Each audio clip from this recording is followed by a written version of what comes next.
Hi everybody! Welcome back to Adaptation, the vlog for film adaptations and the original material they're based on. I'm Jessica Dunn, and I hope you've all been enjoying our superhero-themed vlogs throughout the month of May. It is the last weekend, so we're going to wrap up this month with our list of worst superhero incarnations.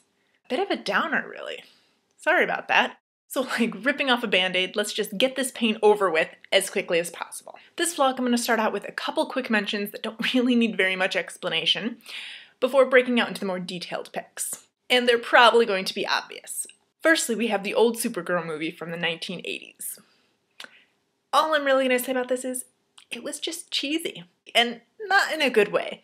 Those of you who've actually watched it, you know what I'm talking about. And those of you who haven't, you're not really missing much. And secondly, it should not come as any surprise to hear that George Clooney's Batman and Robin has somehow made it to this list. Why? In case you actually need a reason, I have two words for you. Suit nipples. Okay, so now let's move into the more detailed choices. Just like with Mr. Nipples previously, few will be surprised to hear that we weren't too impressed with Ryan Reynolds' Green Lantern movie. Or should I say, Martin Campbell's Green Lantern movie. Let's lay more of the blame on the director and the movie makers rather than the actors themselves, because in all honesty, that was where we had the issues with this movie. Bad writing? Yes. Mad overuse of CGI and badly written plot lines? Hell yes. But not necessarily bad acting. So we still have slightly higher hopes for Reynolds' portrayal as Deadpool in the new movie coming up.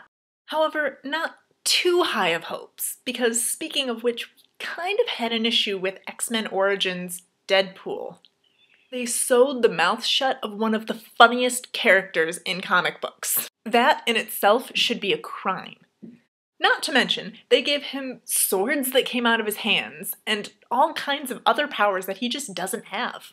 They cast a perfect actor to play this role, and yet they still managed to F it up. I mean, at the beginning of the film, and it's great, but then they take away his fourth wall breaking ability, and suddenly it's just like a punch in the face.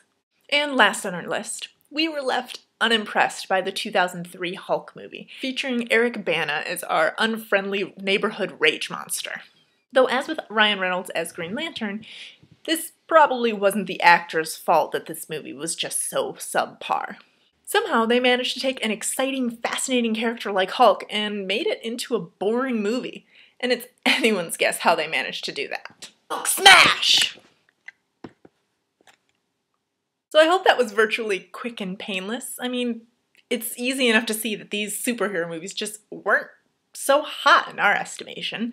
But there's always room for improvement, right? I mean, we've already seen that with several more recent remakes of the majority of this list. But you should remember that our opinions are not the be-all and end-all of superhero adaptations. So if you think that we've gotten anything wrong, or if you think we've left anything off of this list, make sure to let us know in the comments section.